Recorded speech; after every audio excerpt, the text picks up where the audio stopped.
Today on The Young and the Restless, Summer and Claire clear the air. Phyllis offers to be there for Nick, and Daniel tells Heather that Sharon seems to blame him.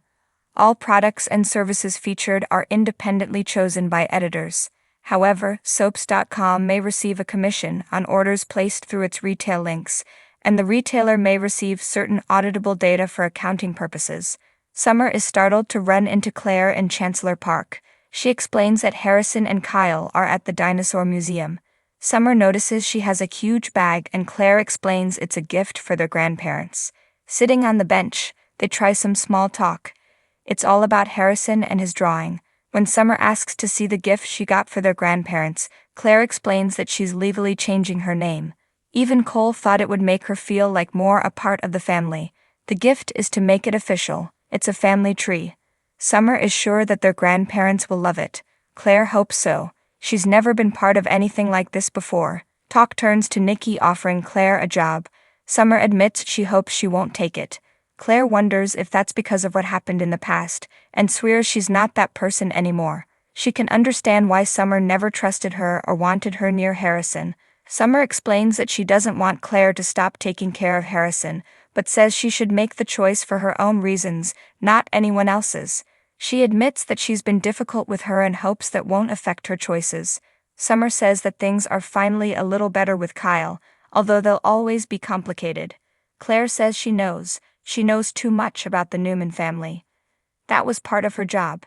As much as Jordan taught her to resent them, she still wanted badly to be one of them, especially someone like Summer. She was everything she wasn't but wanted to be. Maybe that's why she's tried so hard to get her to like her. Laughing, Summer says it's nice to be an inspiration. Claire explains she hasn't accepted Nikki's job offer, but maybe down the road. Before Summer can go, they talk about Faith's accident. Finally, Summer admits to Claire that she's still getting used to them being family but will get there.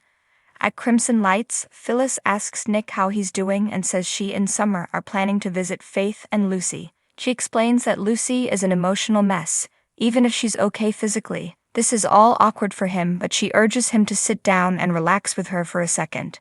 She's sure that this is weighing on him. Nick says he needs to stay strong for his daughter and stop himself from going to a dark place. When Phyllis asks who he has to lean on, he jokes he has a headboard. It was a scary night, but everyone will survive. His ex reminds him that he can always lean on her. They discuss how guilty Heather and Daniel must be feeling. Phyllis doesn't think they deserve any blame. He makes it clear that he's not blaming anyone. That's a relief to her. Phyllis is sure that Lucy will realize that actions have consequences. Nick admits that this is all dredging up the past. He's reminding himself that this is different, but it's hard not to go there. They know this is harder on Sharon, and Phyllis hopes this won't push her over the edge. As they discuss whether or not Sharon got her meds sorted out, Phyllis worries that there is something that Sharon is not dealing with. They debate what Nick should do about it.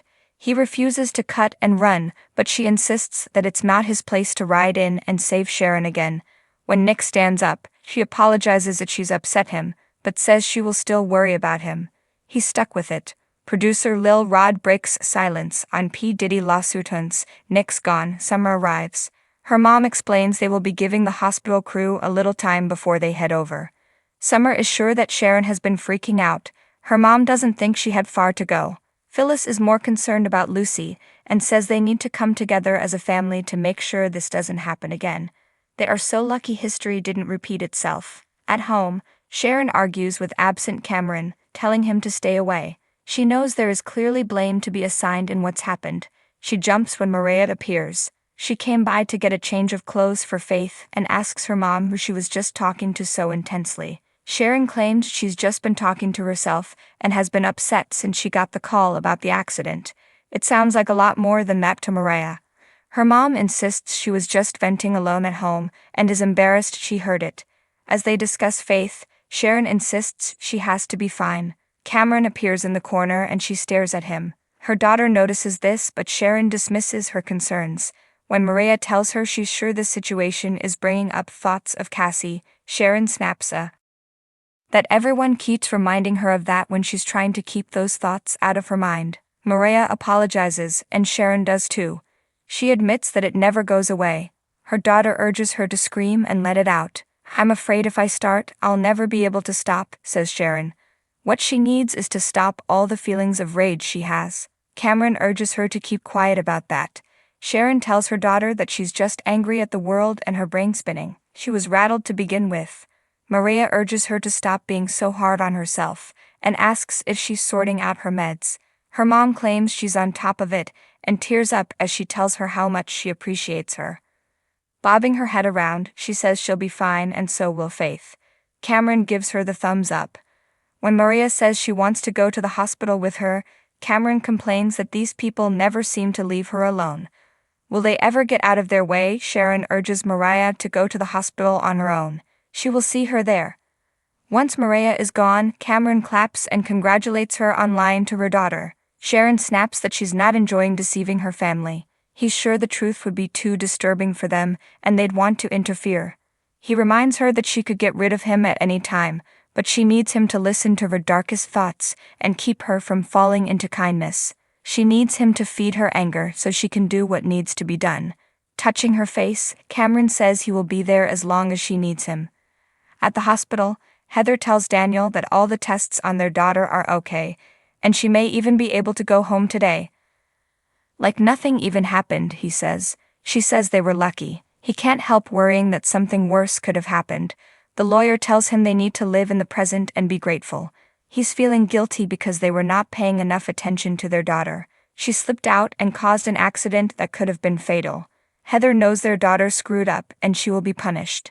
Beyond that, her conscience is clear and thinking about what they should have done is useless. She's surprised when he explains that Sharon seems to blame him for this. This makes sense to him given their history. He's been getting the impression that she still looks at him like the stupid teen who cost her daughter her life. Is that something she could forgive or forget? Heather doesn't know. He says that it doesn't matter how long ago it happened. He has to live with it. She urges him to stop blaming himself. There's nothing they can do about Sharon's anger. She's been watching him torture himself about this since he was a teenager and he needs to make peace with it. Nick runs into Daniel down the hall. They talk about how hard this has been on Lucy. When Nick assures Daniel that none of this is his fault, he doesn't really agree. The Newman urges him not to blame himself or think about the past but focus on his daughter while she needs him. Left alone with Sharon, Heather starts telling her how sorry she is and how her family only wishes what's best for her family. She knows it's a lot for her. Sharon glares as she reminds Heather she doesn't know that much about her life. Heather corrects herself and says she really hopes they can support the kids through their recovery and not focus on recriminations. Next on The Young and the Restless, Victor calls Nate's bluff, Lily puts Billy on notice, and Adam blames Chelsea for their problems.